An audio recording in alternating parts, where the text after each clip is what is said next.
Good morning. Barry Bryson here, thanking you for joining me for another 5 good minutes with the Word. Today we're in Mark's Gospel, and we're going to be looking at verses 9 through 13 of chapter 16. This is the beginning of the longer ending at the end of the Gospel of Mark, as we've talked at great length. There are many explanations for the difference in vocabulary, tone between verses 9 and 20, so we won't go over those again today. In 9 through 13, we're going to encounter the theme of disbelief. And so let's just read the text. Now, after he had risen early on the first day of the week, he first appeared to Mary Magdalene, from whom he had cast out 7 demons. She went and reported to those who had been with him, while they were mourning and weeping. When they heard that he was alive and had been seen by her, they refused to believe it. And after that, he appeared in a different form to 2 of them while they were walking along their way to the country. And they went away and reported it to others, but they did not believe them either.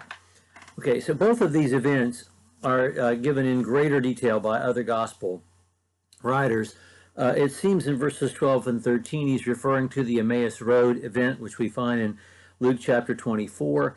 And of course, in John chapter 20, we have that lengthy encounter between Mary Magdalene and Jesus in the garden when she thinks that he's the gardener.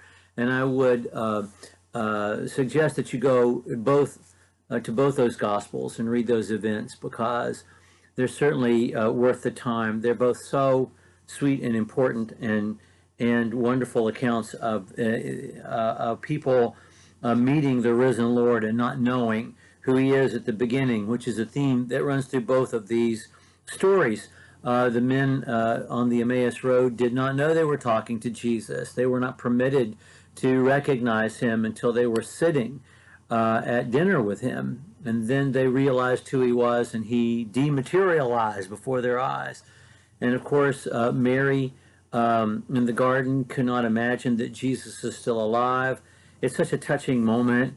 She thinks she's talking to the gardener, and she says, "Please tell me where his body is laid, and I'll carry him away," as if she could move that amount of weight by herself. And yet, you know, she's certainly willing to and desirous of finding his body. And then he says her name, and he says her name in Aramaic in the text. It's an amazing moment. You're reading along in Greek, and then he said, Jesus speaks her name in Aramaic, the way she would have heard it in her own ears. Such a beautiful account, and I suggest that you go to Luke 24 and to John 20 and to read those 2 accounts. For Mark's purposes, and Mark is probably the first of the Gospels to be written, for Mark's purposes, he wants us to know that those initial contacts that people had with the risen Lord, were not with the apostles. In fact, the first person, and all the Gospel writers agree about this, the first person to see the risen Lord, the first person to take the message of the risen Lord was Mary Magdalene, whom we know from Luke. And we know that Jesus, from Mark's Gospel, cast out 7 demons from her. There's a lot of literature on Mary Magdalene and Jesus' relationship with her. I understand that, because as you read John 20, you understand that you were only seeing the tip of the iceberg of the friendship that they had with each other, and how close their friendship was. But it's never presented as anything but a close friendship. And so the salacious imaginations of Renaissance painters and 20th century novelists is just that. It's just salacious. It's just making stuff up.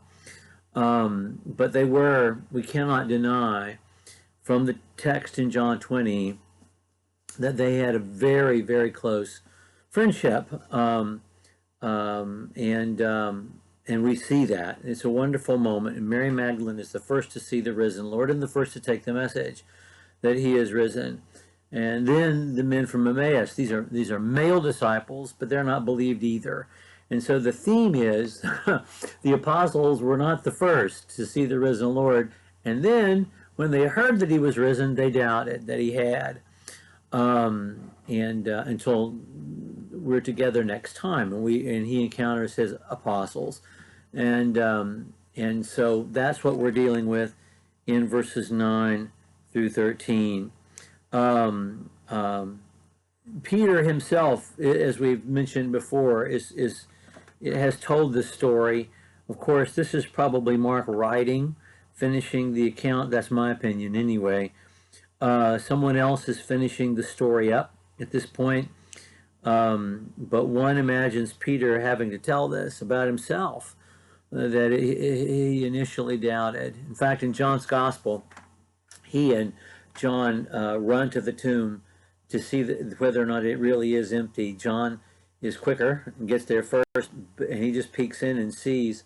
Peter's not satisfied with that. He has to go into the tomb and see the garments in disarray and the face covering folded up neatly in such detail. Of course, John was there to see it, so he can give us that kind of detail. What we get in Mark's Gospel at this moment, the moment that folks know Jesus is risen, is that he doesn't appear first to his own apostles, and that when they find out, they doubt. Well, we'll pick up with verse 14 next time. Thank you for joining me for another 5 good minutes with the Word.